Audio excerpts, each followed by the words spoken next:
우리는 신약의 복음서에서 씨 뿌리는 비유를 잘 알고 계실 거예요. 네 가지 밭이 있다는 거죠. 그 말씀의 핵심은 무엇입니까? 우리가 뿌린 씨는 결코 헛되지 않다는 것이고, 뿐만 아니라 마음밭이 중요하다라고 하는 것을 교훈하고 있지요.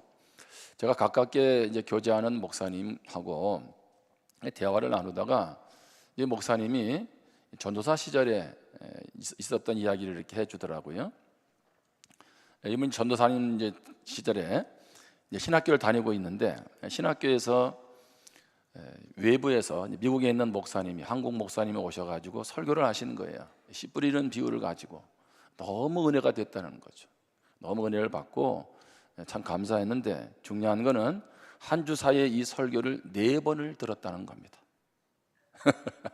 참 공교롭게 신학교 예배 드릴 때 듣게 됐고, 또 다른 곳에 가서 듣게 되고, 이제 자기가 섬기는 교회에 그 몇 차례에 이 강사님이 오신 거예요. 기대했대요. 오늘은 무슨 말씀으로 전하는가. 그랬더니 씨 뿌리는 비유를 하더라는 거죠. 그러니까 여러분 알다시피 같은 설교를 한 주일에 4번 듣다 보니까 어떤 일이 생기겠어요? 마음이 상하기 시작하겠죠.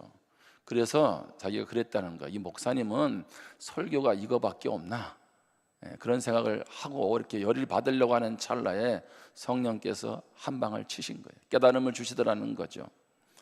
내가 얼마나 마음밭이 안 바뀌면 한 주일에 4번이나 설교를 듣게 하실까? 이 목사님이 그때 자기에게 하신 그 하나님의 깨달음을 통해서 그 다음부터 말씀을 들을 때 겸손하게 듣는다는 거죠. 어떤 분은요, 주일 예배를 들을 때마다 내 한 주간에 힘들었던 부분, 기도의 어떤 제목들이 응답받았다, 이런 분이 계세요. 근데 놀라운 것은 그분은 매주 그런 은혜를 경험한다는 거죠. 근데 어떤 분은 제가 묻지는 않았지만 매주 와도 그냥 그런 예배로 나아가는 경우들을 보게 됩니다. 여러분, 우리 자녀들이 언제 밥을 잘 안 먹나요? 제가 볼 때 아프면은 밥을 잘 안 먹어요. 만사가 귀찮잖아요. 그런데 또 언제 밥을 안 먹는가 보면 주전부리를 많이 해서 간식을 많이 먹어가지고 밥을 안 먹습니다.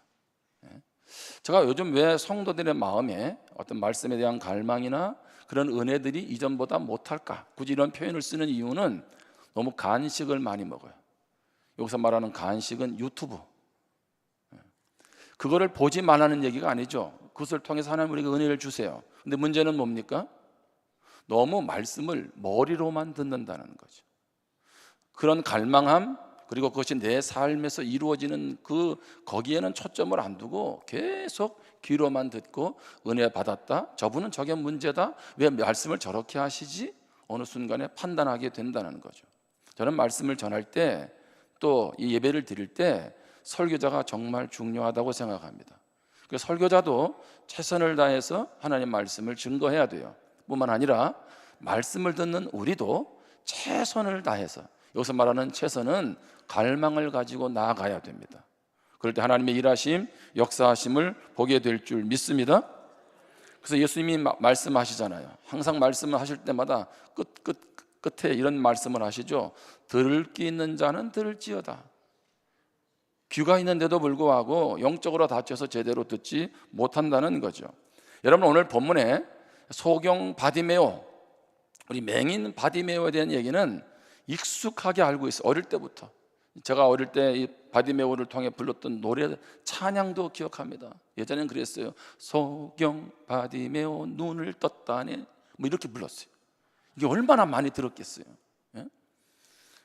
자, 이미 이 본문 속에서 여러분 어떤 답을 얻을 것인가도 이미 생각하는 분도 계실 거고, 자, 많은 사람들의 초점은 어디에 있을까요? 앞을 보지 못하던 맹인 바디메오가 예수님을 만나서 눈을 떴다는 거죠. 이것을 기적이라고 합니다. 여러분의 인생에, 예배 가운데, 여러분의 삶 속에서 이런 기적이 일어나기를 주님의 이름으로 축복합니다. 그런데 이 말씀의 초점은 소경 바디메오가 육신의 눈을 뜬 것에 초점이 있지 않다는 거예요. 소경 바디메오는 눈을 떴는데, 그러면 너희들은 왜 눈이 어둡냐? 이렇게 지금 물어보시는 거예요. 육신의 눈은 뜨고 있는데 영의 눈을 뜨지 못하고 있는 그런 상태를 지금 말씀해 주고 있는 거죠. 자, 영적인 맹인들, 소경들은요, 두 부류가 있습니다. 한 부류는 예수님을 나의 구원자로, 나의 인생의 주인으로 받아들이지 않은 사람이에요. 이런 사람을 향해서 영적인 소경이다, 영적인 맹인이다 이렇게 표현을 합니다. 근데 두 번째 부류가 있습니다. 자, 그래서 영의 눈이 떴는데 여전히 영의 눈이 가리어져서 살아가는 사람들이 있습니다. 자, 오늘 이 말씀은 누구를 향해서 하고 있습니까? 제자들에게 지금 말씀하고 계세요. 제자들, 뭘 의미하고 있습니까? 영의 눈을 떴는데 뭘 새삼스럽게 주님을 만났는데 여전히 주님과 동행하지 않으면, 주님 뜻 가운데 나아가지 않으면 영적인 소경과 다를 바가 없다는 거죠. 그렇다면 우리 신앙생활을 하는 데 있어서 영의 눈을 가리고 있는 것은 무엇일까요? 첫 번째는 탐욕이 가리고 있습니다. 탐욕. 자, 예수님이 예루살렘으로 올라가면서 오늘 세 번째 하시는 말씀이 뭐냐 하면, 내가 이제 십자가에서 고난을 받을 것이고 자, 부활할 것을 말씀하세요. 자, 오늘 마가복음 10장 33절 34절을 봅니다. 보라, 우리가 예루살렘에 올라가노니 인자가 대제사장들과 서기관들에게 넘겨지매 그들이 죽이기로 결의하고 이방인들에게 넘겨주겠고 그들은 능욕하며 침뱉으며 채찍질하고 죽일 것이나 그는 3일 만에 살아나리라 하시니라. 자, 지난 주일 우리가 설교 말씀을 통해서도 예수님이 묻죠. 사람들이 나를 뭐라고 하느냐? 그럼 너희들은 나를 뭐라고 하는데? 베드로가 이렇게 말합니다. 예수님은 그리스도입니다. 정답이죠, 정답. 그런데 이어서 자, 예수님이 같은 말씀을 하시죠. 두 번째, 오늘 세 번째인데 두 번째, 고난받고 십자가에 죽으실 것에 대해서 말씀을 하십니다. 그때 베드로가 뭐라 그래요? 절대 그런 일은 불가합니다. 예수님을 꾸짖듯이 책망하듯이 하면서 예수님께 대어들죠. 자, 그러면 오늘 이제 세 번째 이렇게 말씀을 하셨습니다. 그러면 제자들은 뭐라고 해야 됩니까? 주님, 지난번에도 말씀하시더니 또 말씀하시네요. 그럼 우리가 어떻게 해야 할까요? 이렇게 물어봐야 되잖아요.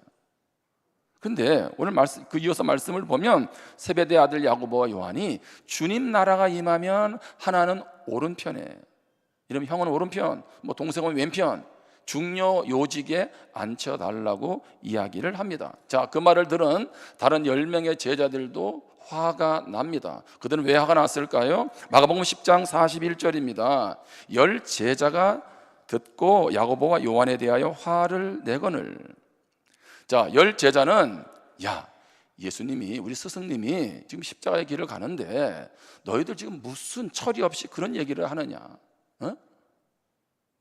그것 때문에 쓸데없는 말을 했다고 화를 낸 게 아니고, 너희들이 두 명이서 요직을 차지하면 우리는 어떻게 될 건데, 이걸 뭐라 그러냐면 도낀 개낀이라 그러는 거지. 거기서 거기다 그런 얘기. 여러분, 영적인 어둠에 있는 제자들의 모습, 탐욕에 가려져 있는 모습, 어떤 자리에 머물러 있는 모습이 비단 그들만의 모습이냐는 거예요. 영적으로 우리를 가리는 것이 있습니다. 자, 두 번째, 재물이 가리고 있습니다. 예수님이 이런 고난을 언급하기 전에 그 바로 앞부분에서 이제 부자가 와서 예수님께 영생을 얻으려면 어떻게 해야 됩니까? 복음서 전체에 나오잖아요. 이제 그런 질문을 하죠. 자, 예수님은 이러한 계명을 지키라고 합니다. 부자는 그러한 계명을 다 지켰다라고 합니다. 이런 사람을 대단한 사람이라 그렇게 말하죠. 그렇지 않겠어요? 그 계명을 다 지켰으니까. 자, 그런데 마가복음 10장 21절에 예수께서 그를 보시고 사랑하사 이르시되 내게 아직도 한 가지 부족한 것이 있으니 가서 내게 있는 것을 다 팔아 가난한 자들에게 주라. 그리하면 하늘에서 보화가 내게 있으리라. 그리고 와서 나를 따르라 하시니. 자, 예수님은 영생을 얻기 위해서 어떻게 해야 됩니까? 라고 할 때 모든 계명 다 지켰다고 하는데 이어서 뭐라고 얘기하냐면 네가 가지고 있는 재산 다 팔아서 가난한 자들에게 나누어 줘라. 그리고 나를 따르라. 이렇게 말씀하시는 거죠. 여러분, 그러면 구원받아서 영생의 복을 누리려면 내가 가지고 있는 재산을 다 팔아서 주님께 드려야 됩니까? 다 드려야 된다, 이렇게 몰아붙이는 쪽이 있어요. 그걸 갖다 이단이라 그렇게 말하는 거죠. 이단들은 가정의 경제 신경 쓰지 않아요. 예? 자기들의 교주를 중심으로 해서 그 돈을 더 확장하고 교세를 확장하는 데 관심이 있을 뿐이죠. 자, 이 말은 무슨 얘기입니까? 부자에게 있어서 주인은 바로 재물이었다는 거죠. 예수님은 뭘 말하고 있는 겁니까? 내 인생에 내가 주인이 되길 원하냐, 아니면 재물이 되길 원하냐? 주님은 그것을 물어보고 계시는 것입니다. 우리 한번 스스로 한번 질문을 던져보세요. 나에게 있어서 영의 눈을 가리고 있는 것은 무엇인가? 오늘 본문으로 중심으로 해서 앞에 문맥 속에서 두 제자들이 요구하는 모습, 그리고 부자의 모습을 통해서 비록 탐욕, 재물이 가리고 있다고 하지만 오늘 우리가 주님 앞으로 나아가는 데 있어서 무엇이 우리의 눈을 가리고 있느냐는 겁니다. 마가복음 10장 46절에 보면 그들이 여리고에 이르렀더니 예수께서 제자들과 허다한 무리와 함께 여리고에서 나가실 때에 디메오의 아들인 맹인 거지 바디메오가 길가에 앉았다가, 오늘 성경은 분명하게 바디메오에 대해서 이야기를 합니다. 그렇죠? 그런 누구예요? 디메오의 아들이죠. 그런 어떤 사람입니까? 앞을 보지 못하는 맹인입니다. 자, 그러니 당연히 경제력이 없었을 것이고, 그래서 어떻게 해요? 길가에 앉아서 예루살렘 성전으로 예배드리러 가는 사람한테 한 푼 줍시오 하고 구걸하고 있는 사람이죠. 근데 놀라운 사실은 그가 예수님을 통해서 육의 눈을, 영의 눈을 뜨게 된 줄 믿습니다. 저는 이 본문을 통해서 두 가지를 살피는데, 첫 번째는 영의 눈을 뜨기 위해 절실한 믿음이 있어야 합니다. 자, 이게 무엇을 의미하는 겁니까?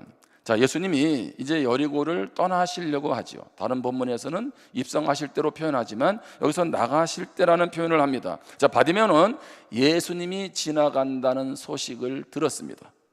마가복음 10장 47절 48절입니다.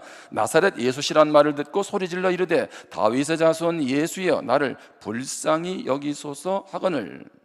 여러분, 다윗의 자손이라는 얘기는 예수님을 메시아로, 구원자로 인정했다는 거죠.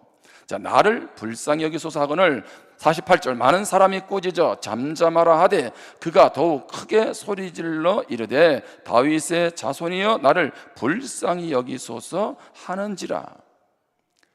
한번 생각해 보세요. 자, 이 맹인 바디메오는 예수님이 어떤 분인지를 이미 알고 있었어요. 그리고 그 예수님을 통해서 내 인생이 바뀌어진다는 걸 그는 알고 있었어요. 그래서 그는 어떻게 합니까? 예수님이라는 얘기를 듣고 소리를 지르는 거죠. 자, 소리를 질렀는데 사람들이 어떻게 얘기합니까? 야, 이 거지 주제에, 이 맹인 주제에 지금 왜 예수님 앞에 좀 시끄럽게 소리를 질러? 라고 하면서 사람들이 꾸짖었습니다. 여러분 생각해 보세요. 맹인이잖아요. 거지잖아요. 그럼 여러분 인생이 어떠했겠어요? 마음에 상처가 많은 사람은요, 이런 상황을 어떻게 받아들입니까? 제대로 받아들이지를 못하는 거죠. 왜? 상처로 받아들이거든요. 그러면서 어떻게 해요? 에이 하면서 예수님을 뭐 부르지 않던, 뭐 제자들하고 한바탕 하던, 뭐 이 사람들하고 한바탕 하던, 뭐 이런 일이 벌어지지 않았겠어요? 그런데 그는 어떻게 해요? 자존심도 없습니다. 상처도 중요하지 않습니다. 어떻게 해요? 예수님을 만나야 된다는 거죠. 그래서 그는 사람들이 만류하는데도 불구하고 더욱 크게 소리를 질러라고 표현하고 있습니다. 왜 그는 그렇게 소리를 지르면서 다윗의 자손 예수여 나를 불쌍히 여기소서라고 외치고 있습니까? 내가 주님 만나야 된다는 겁니다. 그 안에 절실함이 있었어요. 지금 기회를 놓치면 내 인생에 다시 기회는 없다, 아마 그런 마음으로 그런 예수님을 지금 부르고 있는 것입니다. 그 눈을 고침받기 위한 바디메오의 간절함이 보여지고 있는 거죠. 여러분 삼양라면 좋아하세요? 저는 다 좋아합니다. 근데 삼양라면이 처음에 들어왔을 때 매출이 전체의 70%를 차지했어요.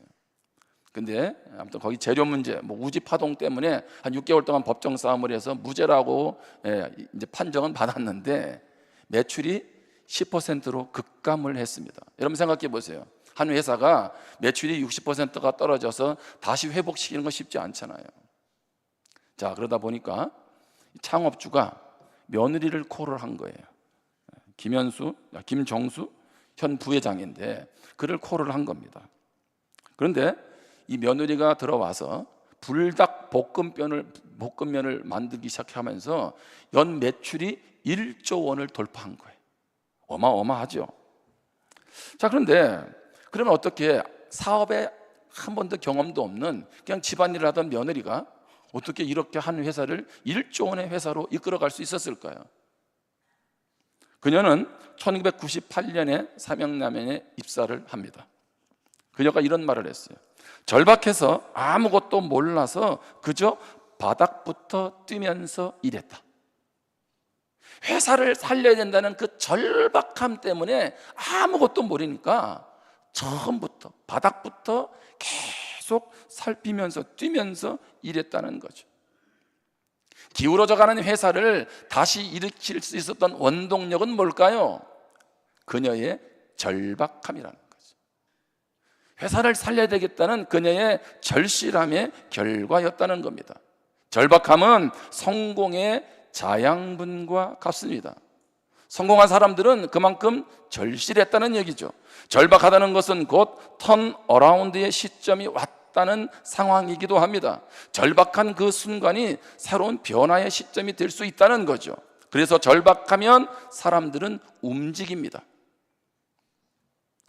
저희 말씀을 묵상하면서, 여러분 고난주간을 묵상하면서 그런 마음이 드는 거예요. 예수님을 묵상하면서 오늘 이 시대에 우리 성도들의 가장 안타까운 모습은 뭘까? 절실함, 절박함이 사라졌다는 거죠. 예전에 우리 믿음의 선배들은 힘들고 어려웠어요. 그래서 어디로 갔습니까? 교회 가서 새벽마다 울면서 기도하고요, 금요 철야에 와서 기도했죠. 그것도 모자라서 산에 올라가서 기도원에 가가지고 그렇게 울며 불며 기도했습니다. 탈출구는 하나님밖에 없었어요. 그래서 그렇게 금식하며 부르짖었습니다. 근데 이 시대는 부유함 속에서 절실함이 사라졌어요. 제가 어제 저녁에 온천천을 이렇게 운동삼아 걷게 하고 뛰었는데 연제구에서 연제고분 환타지 축제를 하고 있습니다. 참고로 오늘 저녁에 MC 조영구도 옵니다. 그런데 많은 사람들이 모여서 음식도 먹고 싸이같이 덩치가 큰 사람이 뛰어 하니까 막 뛰고 난리가 났어요. 제 머리에 두 가지가 떠오르는 거죠. 하나는 지금이 무슨 주간? 고난주간. 자, 한쪽 우리는 그걸 묵상해야 되는데 한쪽은 지금 무엇하고 있어요? 즐기고 있어요.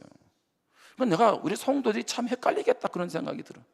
지금 벚꽃을 봐야 되는데 고난주간을 묵상하네. 제가 그러면서 깨달았어요. 우리에게 고난은 뭘까요? 부요함이에요. 이게 무슨 얘기예요? 역설적인 표현이죠. 부요해지고 문화적으로 모든 것을 누리니 뭐예요? 어느 순간 우리의 안에 주님을 향한 목마름은 사라졌어요. 여러분, 단순히 무엇을 하지 않는 것이 고난 주간을, 예수님의 십자가를 묵상하는 건가요? 여러분, 사단은 기가 막힌 전략을 썼습니다. 자, 오늘날 예수 믿으면 핍박받아서 우리나라에서 감옥에 집어넣는다, 이런 핍박 없어요. 사단은 마음껏 즐기라는 거죠.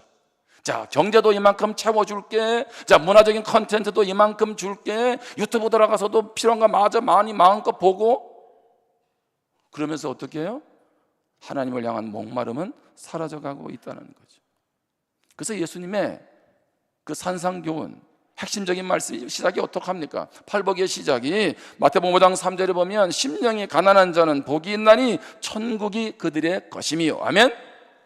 심령이 가난한다는 건 뭡니까? 영적으로 목마른 자가 복이 있다는 겁니다. 뒤집어서 말하면 영적으로 목마르지 않다는 거죠. 자, 사람들은 천국이 이루어지기를 원합니다. 여러분, 죽고 나서 가는 천국, 그것이 아니잖아요. 그 천국도 있지만 예수를 믿으면 그 예수님이 우리 인생을 다스리시잖아요. 다스림 받을 때 천국이 이루어지는 줄 믿습니다. 그런데 왜 나는 예수님을 믿는데 내 안에 천국이, 내 삶에 그 주님이 주시는 기쁨이, 감사가 흘러가지 않을까요? 가난함이 사라졌어요. 주님 없이 내가 무언가 파라다이스를, 천국을, 만족을 누리려고 하니, 그러니 어떻게 해요? 천국이 임하지 않는 거죠. 여러분 스스로를 한번 점검해 보세요. 주님이 나의 인생의 전부가 되고 있는가? 우리가 주님께로 나아갈 때 가로막는 장애물이 있습니다. 그게 무엇입니까? 여러분 스스로 한번 질문을 던져보세요. 그 장애물 때문에 주저앉으십니까? 아니면 그 장애물을 뛰어넘습니까? 마지막 강의의 저자인 랜디 포시 교수가 그의 아들에게 이런 말을 남겼습니다. 아들아, 내가 인생을 살며 어떤 벽에 부딪힐 때 그 벽은 너를 막기 위한 게 아니야. 그 벽은 그것을 간절히 원하지 않는 다른 사람들을 막아주기 위한 것이란다. 너를 그곳에 들어가게 하기 위해서지. 이 말이 무슨 얘기예요? 인생을 살다 보면 벽에 도달할 수가 있다는 거죠. 우리는 그럼 어떤 생각이 듭니까? 이제 더 이상 답이 없구나가 아니고, 내 인생에 벽이 있다는 것은 다른 사람들로 그곳에 오는 것을 막아주기 위한 거라는 거예요. 그때 어떤 마음으로? 절실함으로 나아가게 되면, 그 일을 중단하지 않으면 너는 원하는 것 얻을 수 있어. 지금 그 얘기입니다. 아멘? 많은 사람들이 경주하지요. 근데 왜 탁월한 사람이 있고 그렇지 않은 사람이 있습니까? 절실하지 않은 사람은 인생의 장벽 앞에, 문제 앞에 멈추어 섭니다. 최종의 승자는 누구입니까? 그 절벽 앞에서 멈추지 않고 끝까지 나아간 사람이죠. 여러분, 그렇게 보면 우리 앞에 있는 장벽은 결코 우리를 무너지게 하는 것이 아니라는 거예요. 도리어 내가 얼마나 그 일에 절실함이 있느냐는 거죠. 우리가 주님 앞으로 나아가려고 할 때 시간의 장벽이 있을 수 있습니다. 주님 앞으로 나아갈 때 물질의 장벽이 있을 수 있습니다. 주님 앞에 나아갈 때 건강의 장벽이 있을 수 있습니다. 다양한 장벽들이 우리 앞에 있을 수 있습니다. 그러나 그 장벽은 나로 하여금 주님을 만나게 하는 축복이 될 줄 믿습니다. 오늘 성경은 바로 바디메오를 통해서 그것을 우리에게 다시 일깨워주고 있습니다. 거지 주제, 맹인 주제 무시하면서 사람들이 다 가로막아 설 때 그는 어떻게 합니까? 그 장애물에 굴하지 않고 더욱 주님을 찾고 부르고 있다는 거죠. 사람의 말, 행동이 그에게 중요하지 않았습니다. 상황이 중요하지 않았습니다. 그에게 중요한 것은 오직 예수 그리스도 그분인 줄 믿습니다. 그러한 바디메오의 마음을 주님은 다 아시죠. 그리고 어떻게 하세요? 그를 부르십니다. 마가복음 10장 52절입니다. 그 앞에 나온 바디메오에게 예수께서 말씀하여 이르시되 내게 무엇을 하여 주기를 원하느냐? 맹인이 이르되 선생님이여 보기를 원하나이다. 참 예수님이 이게 가끔씩 이해되지 않는 말씀을 하세요. 아니 지금 맹인이 지금 뭘 원하겠어요? 그렇죠? 당연히 눈 뜨는 거 아니겠어요? 그런데 그렇게 질문하세요. 내게 무엇을 하여 주기를 원하느냐? 예수님 왜 이런 말씀을 했을까요? 마가복음 10장 36절입니다. 세베대의 두 아들에게 이르시되 너에게 무엇을 하여 주기를 원하느냐라고 물으셨어요. 그때 두 아들은 세베대 아들 야고보 요한은 어떻게 반응했습니까? 하나는 오른편에 하나는 왼편의 자리에 앉혀주십시오라고 자리를 요구했죠. 여러분 주님 물으세요. 내가 내게 무엇을 해주기를 원하느냐? 우리를 위해서 십자가에서 생명까지 주신 그 예수님이 물으신다고요. 이 아침에 내가 너에게 뭘 해줄까? 예수님 지금 제가 돈이 없어서, 예수님 제가 지금 질병에 있어서. 여러분 그거 구하지 말라는 얘기가 아니죠. 그러나 먼저 주님을 구하기를 축복합니다. 오늘 영의 눈을 뜨기 위해서 우리는 절실한 믿음이 없으면, 믿기는 믿어도 전혀 그 주님은 나와 상관이 없는 그러한 삶을 나아갈 수 있다는 거죠. 이것이 반복되는 삶을 뭐라고 얘기합니까? 종교적인 신앙, 이렇게 표현하는 거죠. 종교. 또 한 가지 우리가 기억할 것은 영의 눈을 떴어요. 이제 뜨고 난 후에 어떻게 합니까? 제자의 길을 가야 합니다. 마가복음 10장 52절입니다. 예수께서 이르시되 가라, 내 믿음이 너를 구원하였느니라 하시니 그가 곧 보게 되어 예수를 길에서 따르니라. 아멘. 자, 말씀을 잘 보시면 바디메오가 그렇게 말하죠.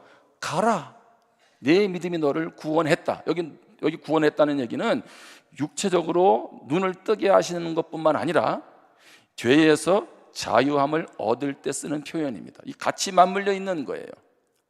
그러니까 지금 바디메오에게 그런 은혜가 임했어요. 자, 그러면서 주님은 뭐라고 말씀하세요?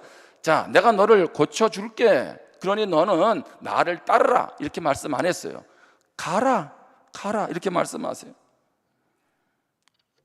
바디메오는 내 소원을 이루었습니다. 눈을 또 뜨게 되고 또 영적인 구원도 얻게 되었습니다. 주님의 자녀가 되었습니다. 이제 예수님도 가라고 하세요. 따라오지 말고 가라 그랬어요. 그러면요, 할렐루야 하고 가야 되지 않겠어요?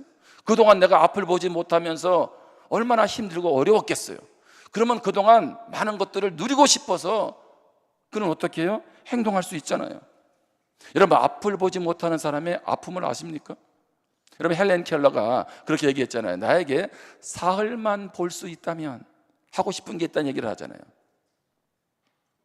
첫째 날에는 가장 먼저 설리반 선생님을 보고 사랑하는 친구들, 아기, 애견들, 책, 대단히 펼쳐 보이는 찬란한 모습, 인공의 빛을 보고 싶다.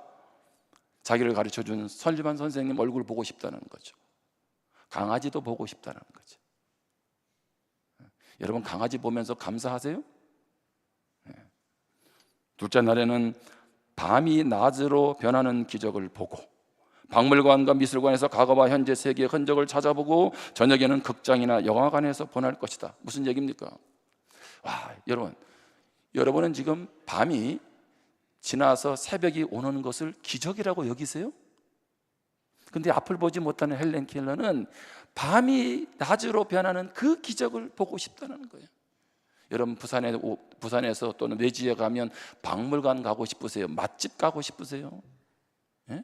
박물관 가서 이전과 이후의 시대를 한번 보고 싶다는 겁니다. 뿐만 아니라 어디에 가서 저 신세계 센텀에 가가지고 영화관에 가서 피프 축제를 하면 영화도 좀 보고 싶고. 좌우에 있는 분하고 인사하세요. TV 영화 보는 게 기적입니다. 전혀 영감이 없으시네 지금. 아니, 보지 못했던 그의 인생에게 본다라고 했을 때 그것은 엄청난 기적이죠. 셋째 날에는 평상시의 세상을 보기 위해, 평상시의 세상입니다. 특별한 세상이 아니고 도시 한복판을 거닐고 엠파이어 스테이트 빌딩 꼭대기에서 내려다 보이는 풍경을 보고 도시 5번가 공장 또는 빈민가 공원에 갈 것이다. 이게 무슨 얘기예요? 내가 앞을 보게 되면 백화점에도 가고 교회 옆에 있는 온천천도 걷고 해운대 달맞이길에서 광안대교도 좀 바라보고 자갈치 시장도 좀 가고 회 먹고 나서 길 건너 깡통시장도 가고 싶다, 이 얘기입니다. 지금 이 모든 것이 내가 하고 싶은 것이고 기적이고 축복이라는 거예요. 여기서 저는 두 가지를 얘기하는 거죠. 여러분이 지금 얼마나 많은 것을 누리고 있으세요? 근데 왜 자꾸 안 좋은 불만만 헤아리고 계시는가요? 또 한 가지는 그렇게 보고 싶었던 것을 이 맹인이 눈을 떴을 때 바디메오가 얼마나 그거 하고 싶었겠어요. 그런데 그는 어떻게 합니까? 가라고 하는데 길에서 예수님을 따릅니다. 여러분, 길은 뭘까요? 조금도 주저하지 않고, 내가 이제 눈을 떴으니 하고 싶은 것 좀 하고 몇 달 뒤에 예수님 따라갈게요, 그거 아니죠. 바로 예수님을 따라갑니다. 복음서를 잘 보시면 제자들 외에 이렇게 예수님을 따른다고 표현된 사람이 별로 없어요. 근데 지금 바디메오는 그렇게 반응하지요. 예수님을 따른다는 이 따른다는 말은 제자의 길을 간다는 것입니다. 예수님을 닮고 예수님과 함께 동행하며 주님의 뜻을 이루어 가고 싶다는 거죠. 예수님이 말씀합니다. 가서 내 인생 즐겨라고 하는데 그는 뭐라고 얘기합니까? 길에서 예수님을 따라요. 왜 그는 그렇게 반응했을까요? 내가 원하는 눈도 뜨게 됐는데, 자유가 됐는데, 그는 내가 원하는 인생 살아가는 것보다 예수님 안에서 살아가는 것이 더 의미 있고 가치 있다는 것을 발견했기 때문인 줄 믿습니다. 많은 성도들이 여기에 머물러 있어요. 눈 뜨는 데만 머물러 있어요. 주님이 가라고도 하세요. 그런데 왜 우리는 주님의 그 은혜의 자리로 더 나아가지 않을까요?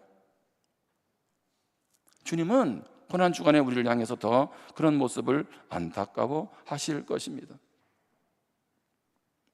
바디메오는 보고 누리는 것보다 나에게 새로운 눈을 뜨게 하신 주님의 길을 가는 것 더 복되다고 여겼습니다. 그래서 자신의 영역을 과감하게 내려놓고 주님 따릅니다. 여러분, 성경에는 이후에 바디메오가 어떻게 살았는지 기록은 없습니다. 근데 유추해 보건대 바디메오는 초대교회의 중요한 일꾼으로 쓰임 받은 줄 믿습니다. 그렇지 않았겠어요? 여러분, 우리 교회 역사 속에 헌신하고 충성된 사람 여러분 다 기억하세요? 기억 못 하잖아요. 그렇다면 얼마나 많은 믿음의 사람들이 있었겠어요? 바디메오도 그 중에 한 사람이에요. 그는 주님 닮아가고 주님의 뜻을 이루어가는 그 제자의 길을 걸어간 사람입니다. 여러분, 고난주간은 우리에게 어떤 의미가 있습니까? 단순히 폰을 보지 않고 TV 좀 보지 않고 주님의 십자가를 보면서 눈물 흘리고, 여러분, 그것도 의미가 있지만 주님의 고난은 거기에서 머물러서는 안 되죠. 주님은 너 왜 나를 만났는데 라오디게아 교인처럼 찬 것도 아니고 뜨거운 것도 아닌 미지근한 상태, 이도 저도 아닌 그런 상태로 살아가고 있냐? 좀 나와 더 깊이 만나기 위해서 좀 절실한 믿음을 가지면 안 되겠니? 주님 그걸 물으십니다. 뿐만 아니라 내일부터 우리 5일 동안 예수님의 그 이름의 능력을 가지고 내일은 임마누엘, 화요일은 알파 오메가, 수요일은 주, 목요일은 예수, 금요일은 그리스도, 예수님의 이름을, 그 능력을 묵상하면서 같이 기도의 시간을 가질 겁니다. 예수님의 능력이 나의 능력인 줄 믿습니다. 그 능력이 나의 능력이 되려면 우리가 다시 하나님 앞에서 영적으로 깨어나고, 그리고 그 능력을 덧입어서 제자의 길을 걸어간다면 이것처럼 멋진 인생이 어디에 있겠느냐는 거예요. 오늘 영의 눈을 뜨기를 주님의 이름으로 축원합니다. 기도하겠습니다.